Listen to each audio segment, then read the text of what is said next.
Fin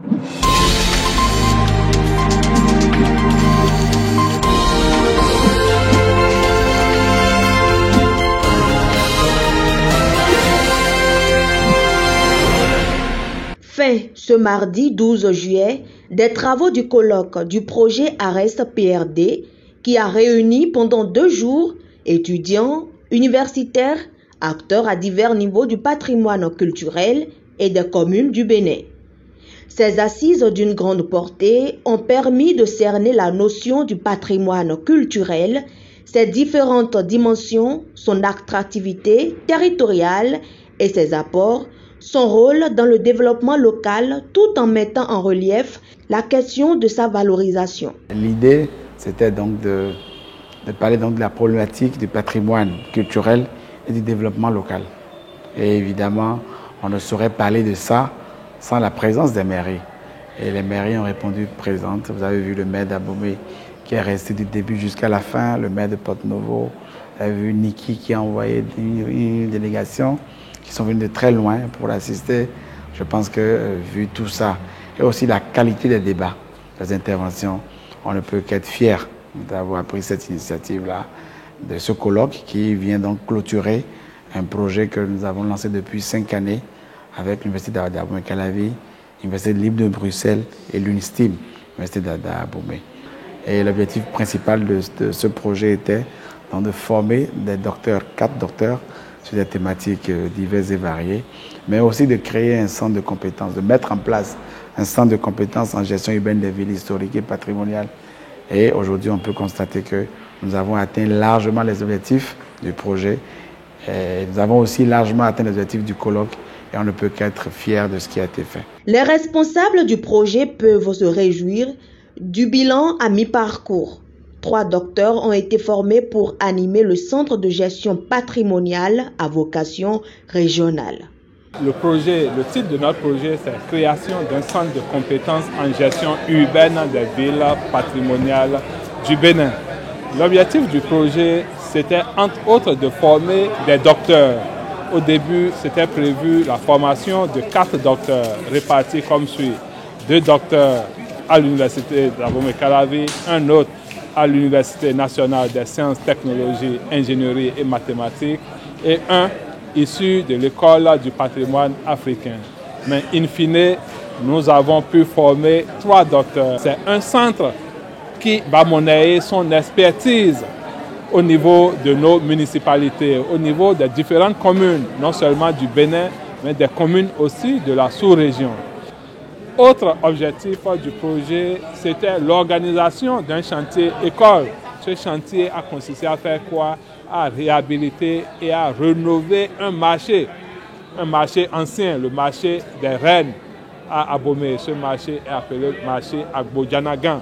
À travers ce colloque, les uns et les autres ont davantage appris sur l'importance du patrimoine qu'ils doivent normalement accorder à ce dernier pour pouvoir positionner leurs communes respectives.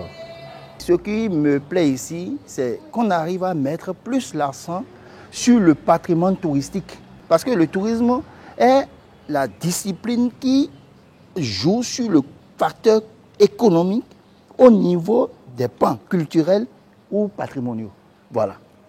Des engagements ont été d'ailleurs pris par les représentants des différentes communes présentes au colloque pour gérer au mieux les localités et mettre en valeur leur patrimoine.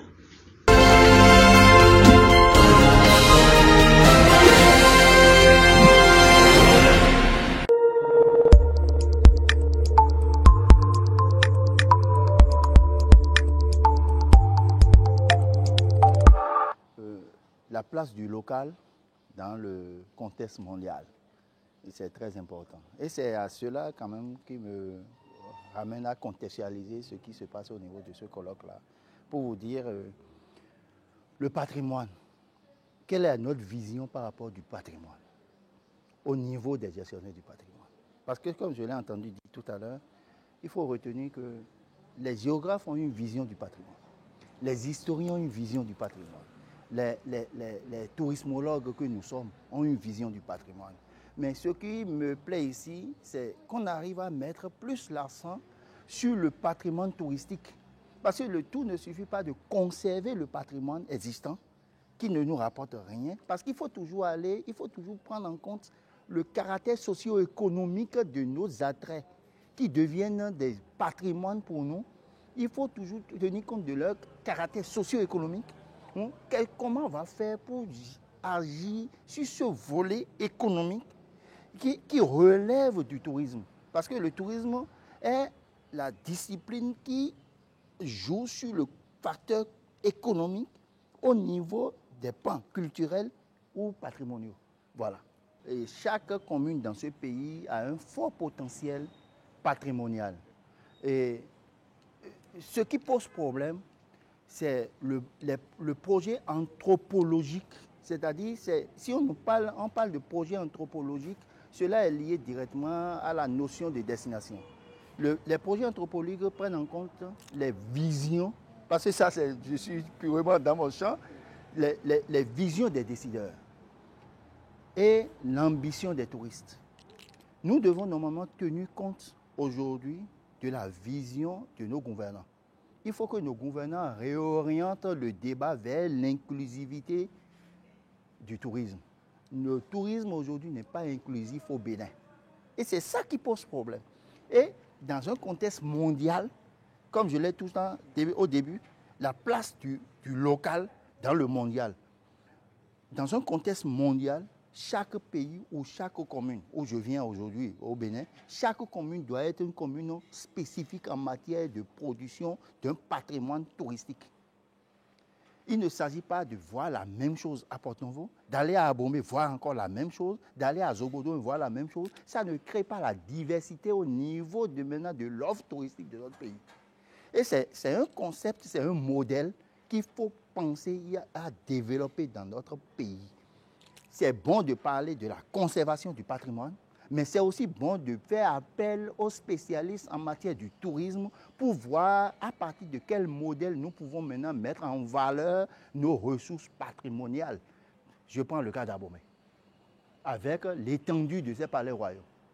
Vous voyez, les palais royaux, et les mêmes palais royaux se trouvent aussi au niveau de Zobodomé. On en a énormément, sur 44 ou 47 hectares. Mais comment voulez-vous gérer rien que des terres vides?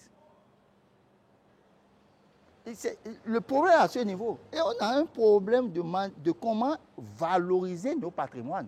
Et c'est à cela que j'interpelle la conscience de tout le monde, de nos dirigeants. Et pourquoi? À travers leur projet anthropologique qui tient compte de leur vision, pour que cela puisse normalement prendre en compte le volet touristique réel, d'où l'inclusivité du tourisme de chaque commune dans notre pays. Sinon, je ne crois pas qu'on y arriverait, hein, parce que les autres pays sont déjà en avance sur nous. Et il faut qu'on détermine aujourd'hui le marché émetteur du tourisme de notre pays. Quels sont les touristes qui veulent venir voir réellement nos patrimoines et quelle est la qualité de nos patrimoines aujourd'hui par rapport aux zones concurrentielles dans lesquelles le Bénin émerge. La première solution, c'est quoi? Nous avons un déficit en matière de système éducatif. Est-ce que notre système éducatif tient compte réellement de ces paradigmes? Point d'interrogation. Et ça interpelle encore toujours le décideur, l'autorité publique. Ceux que nous formions ou bien nous formons aujourd'hui, est-ce qu'ils sont en mesure réellement de parler en termes de valorisation du patrimoine? Quels sont ceux-là qu'on interpelle depuis fort longtemps à venir parler de la valorisation de nos patrimoines? Et quel est l'aménagement adéquat attribué à chaque patrimoine dans notre pays? Regardez par exemple l'Estonie, qui presque est devenue la capitale mondiale de la culture au monde. L'Estonie a gardé une architecture originelle. Vous allez au Maroc. Le Maroc il y a une ville qui prend en compte la peinture ocre qui relève de leur royauté, qui est patrimonialisée. Regardez la peinture qui s'observe à Abomey. Tous les palais royaux ont une peinture ocre. Mais est-ce que le plan d'urbanisation de la ville d'Abomey, émanant quand même de la gestion communale, tient compte maintenant de cette couleur-là et l'imposer aux habitants de la ville d'Abomey? Ça veut dire qu'il y a une question de vision qui s'impose à nos dirigeants dans ce pays. Le développement local, la valorisation de la culture et du patrimoine passe par le tourisme. Mais qu'est-ce qu'on peut retenir dans le tourisme? Quels sont les questionnements du départ?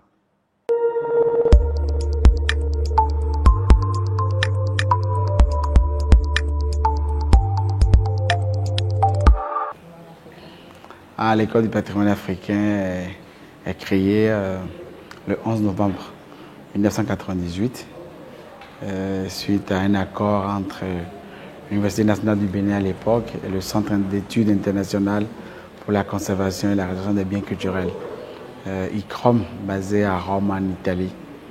L'école a été créée à la suite d'un programme PREMA, Prévention dans les musées africains, parce que justement dans les années 90, le personnel des musées n'était pas formé ou était mal formé et n'était pas au fait des problèmes, des problématiques des collections des musées africains. Et donc ce programme a permis donc de former du personnel pour l'Afrique et pour les institutions muséales en Afrique. Et à la fin donc, du programme, il a été décidé donc de créer une institution comme l'école du patrimoine africain pour continuer le travail de formation. Et donc depuis 1998 que l'EPA a été créé, on est un centre de formation. Avec le temps, on a diversifié nos offres de formation. On était au départ exclusivement sur la thématique des musées, mais aujourd'hui on embrasse tous les thèmes et tous les domaines du patrimoine. Mais aussi en temps, on est devenu un centre universitaire de l'Université d'Abomey-Calavi, et donc on reçoit des étudiants en formation dans le cadre de la formation diplômante, donc sur une licence professionnelle en gestion du patrimoine culturel. Nous avons eu des étudiants, nous avons eu des enseignants qui sont venus d'Abomey-Calavi, plus les étudiants et puis les enseignants de l'école du patrimoine africain. Mais en plus de ça, nous avons eu aussi des professionnels de tourisme, mais aussi de façon plus générale du patrimoine, qui sont venus pour écouter ce que nous voulons dire. Mais aussi les mairies invitées ont répondu présentes. Parce que justement, l'idée, c'était donc de parler donc de la problématique du patrimoine culturel et du développement local. Et évidemment, on ne saurait parler de ça sans la présence des mairies. Et les mairies ont répondu présentes. Vous avez vu le maire d'Abomey qui est resté du début jusqu'à la fin, le maire de Porto-Novo. Vous avez vu Niki qui a envoyé une délégation qui sont venus de très loin pour assister. Je pense que vu tout ça, et aussi la qualité des débats, des interventions, on ne peut qu'être fier d'avoir pris cette initiative-là, de ce colloque qui vient donc clôturer un projet que nous avons lancé depuis 5 années avec l'Université d'Abomey-Calavi, l'Université libre de Bruxelles et l'UNISTIM, l'Université d'Abomey, qui est un projet donc de recherche et en développement. Et l'objectif principal de ce projet était donc de former des docteurs, 4 docteurs, sur des thématiques diverses et variées, mais aussi de créer un centre de compétences, de mettre en place un centre de compétences en gestion urbaine des villes historiques et patrimoniales. Et aujourd'hui, on peut constater que nous avons atteint largement les objectifs du projet. Et nous avons aussi largement atteint les objectifs du colloque et on ne peut qu'être fier de ce qui a été fait.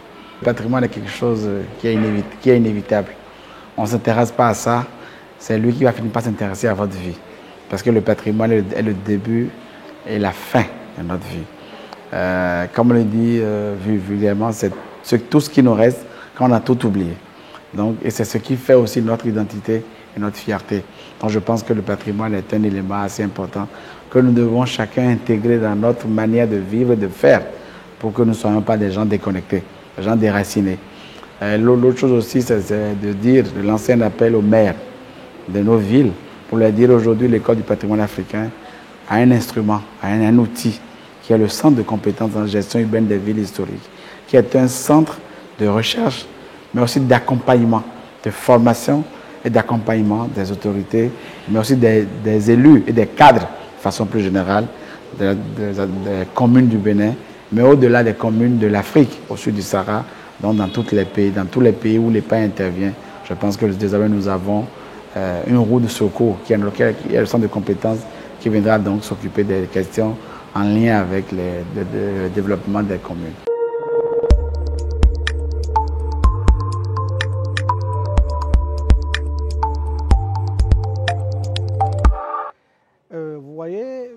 Ce colloque vient vraiment à point nommé pour vraiment aider encore la commune de Niki dans son processus de développement entamé.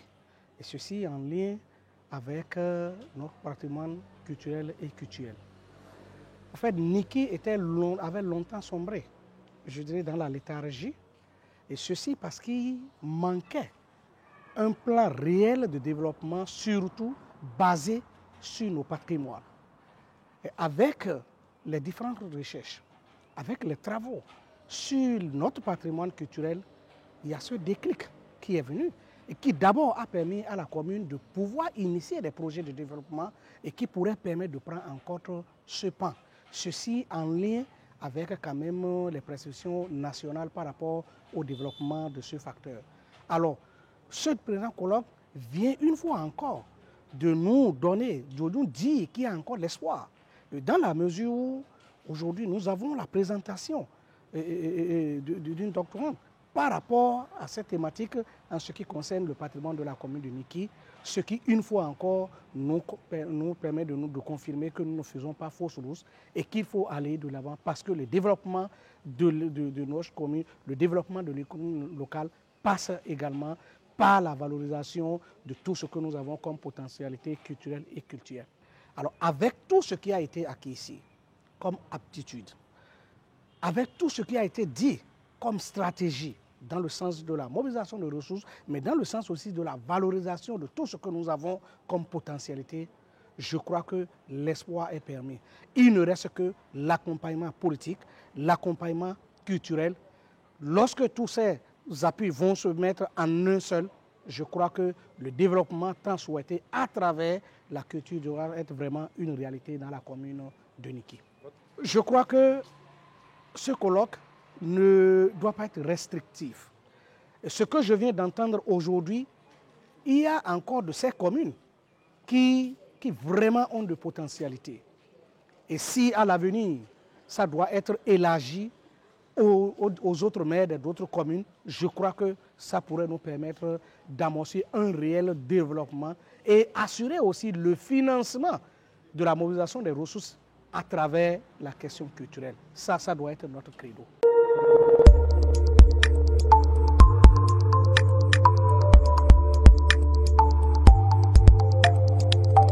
Bon, c'est un colloque bien organisé parce que les communications étaient d'une bonne facture.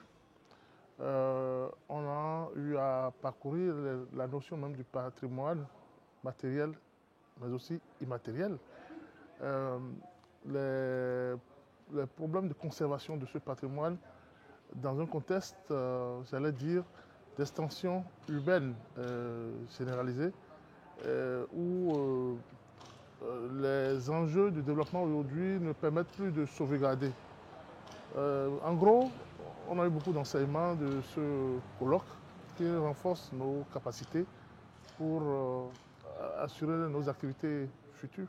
Chez nous, au département de la ville et de l'environnement, nous formons des élèves architectes de niveau licence professionnelle qui, vous savez, c'est à ce niveau que l'innovation peut s'exprimer parce qu'ils sont encore très jeunes.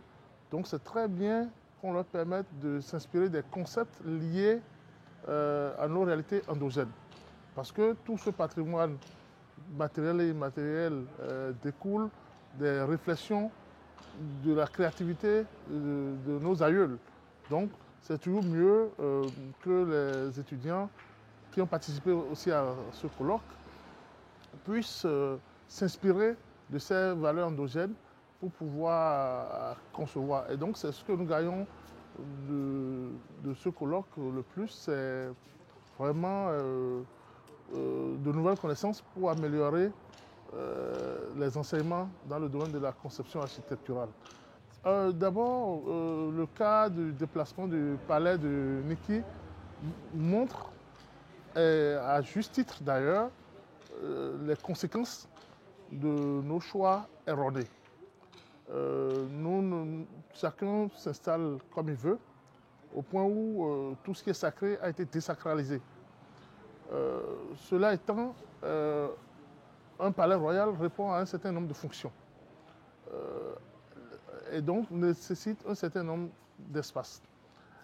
Des investissements ont été faits, donc le choix entre conserver le sacré et la population s'est posée.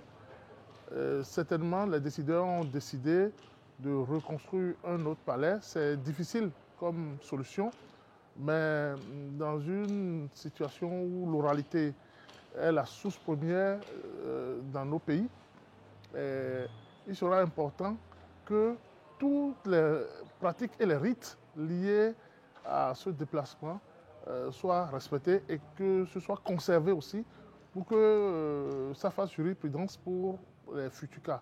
Parce que si on doit déplacer de cette manière, sans prendre ces précautions, on risque de ne plus avoir l'identique de ce qu'on est en train de déplacer. Mais un patrimoine, comme je l'ai dit, c'est la réponse apportée par nos aïeuls à des situations du moment. Il est bien possible d'envisager l'amélioration de ces réflexions aujourd'hui. Et si les autorités ont pensé à déplacer le palais, c'est un choix difficile, d'accord, mais certainement que ça contribue aux réalités du moment. Tout ce qui est sacré, il faut que nous retournions au sacré. Hein? Tous nos problèmes aujourd'hui découlent du fait qu'il n'y a plus de valeur. Et cela va même au-delà des constructions. Dans la vie, de façon générale, les repères ont disparu. Il n'y a plus de modèle. Or, nous ne pouvons nous développer qu'en nous basant sur nos valeurs, sur nos repères. Et donc, il est important que ces valeurs soient enseignées dès le plus jeune âge, hein, pour que ce soit une habitude. De toutes les façons, personne ne viendra nous développer avec des solutions venues d'ailleurs. On est bien obligé de nous appuyer sur les réflexions menées par les ancêtres et de les améliorer afin de contribuer à l'épanouissement collectif de tous.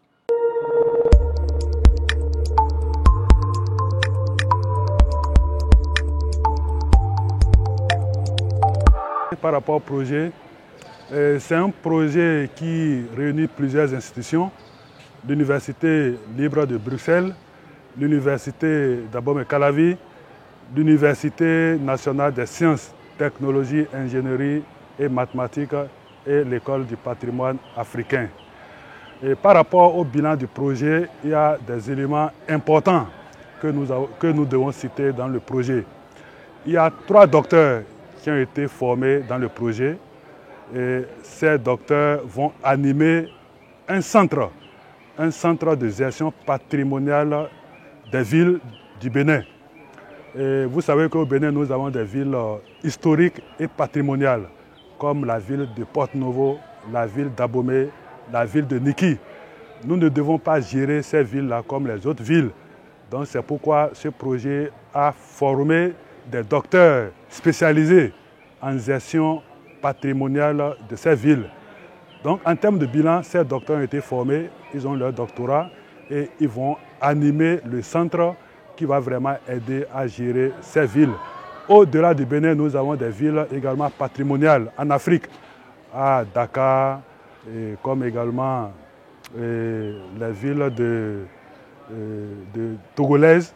Donc c'est vraiment un centre à vocation régionale qui va vraiment aider à gérer nos villes patrimoniales.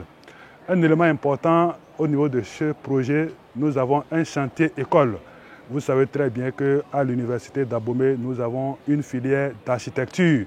Donc le projet a installé un chantier école.